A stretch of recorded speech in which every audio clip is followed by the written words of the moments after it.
Building a commander deck from the ground up can be an exciting process, but it can also feel daunting for a player new to the format. This video will guide you through the process and hopefully help you as you construct your commander deck. A few words before I begin. This is meant as guidance, not absolute rules. Hopefully, the video will help you through the process by showing one possible way to construct a deck, but it is just that.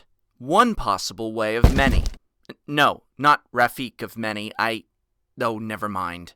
The deck I am about to construct is one I am building just for this video. I didn't already have it built, and I didn't just download another person's deck list.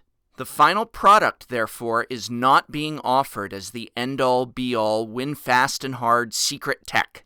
It's the process on building this deck that I am highlighting, not the result. Alright, so the first thing I'm going to do is select my commander. As I said in my video on selecting a commander, besides just playing who you love, you might want to consider factors like color, cost, and function. Some players also already have colors or an overall strategy in mind, and in those cases they narrow down the list of candidates. But I want to start from absolute scratch, so I'll just begin by picking a commander. In case you hadn't guessed from my last video, I feel Sig River Guide is highly underrated. And since I love Merfolk, I'm going to go with him. Now that I have selected my commander, I know my colors, in this case blue and white, and I also know that Sig's ability means I want to build a tribal deck. Tribal decks are very popular in Commander. They also run a danger of being self-limiting. I want to do more than just put my favorite merfolk together in a deck and hope for the best. I want a strategy, and I want a synergy beyond just tribal. So I'm going to keep that on my mind as I develop and build. What ratio of cards should I have in my commander deck? On average, you'll want about 38 lands and 8 accelerants. By accelerants, I mean things like artifact mana sources and ramp spells. Overall, I am shooting for 46 mana sources, meaning that if I go up to 40 lands, I might go down to 6 accelerants and so forth. This can also be adjusted as the deck is tested.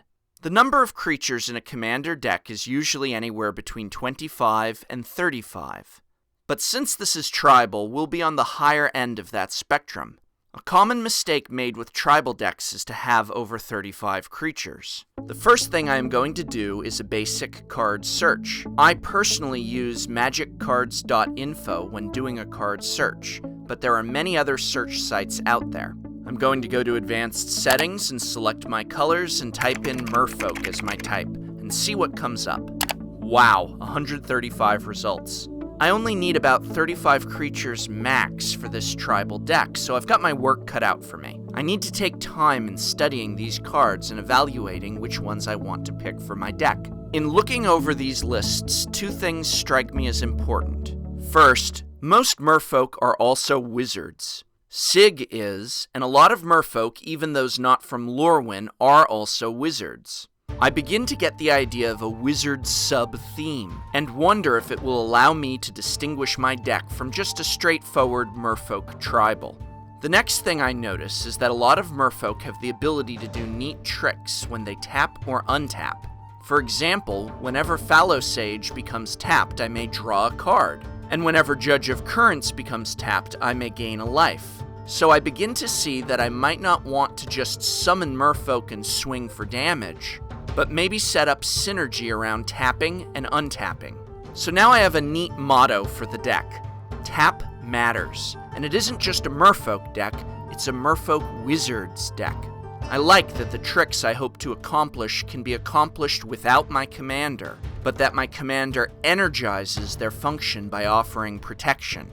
Noticing this propensity of wizards among merfolk was great, because I can use cards like Riptide Laboratory to help me protect my merfolk wizards. And in addition to using Marrow Harbinger and Sea Hunter as great merfolk tutors, a Vidalcan Aether Mage's amazing wizard cycling ability makes for great tutoring as well. So after scouring the merfolk lists, I go back and look at wizards. Wow, I've got a lot of choices here as well. Studying this new list, I noticed potential synergy and combo with wizards like Void Mage Prodigy. After making a preliminary list, I then need to look at non-creature spells. This is also when I start flipping through my library to see what I already own. Since this is a new deck, I don't want to invest any big bucks from the start, but I may already own some nice cards in my colors. Intruder Alarm stands out to me as a great spell under the Tap Matters theme, as does Freed from the Real and Opposition.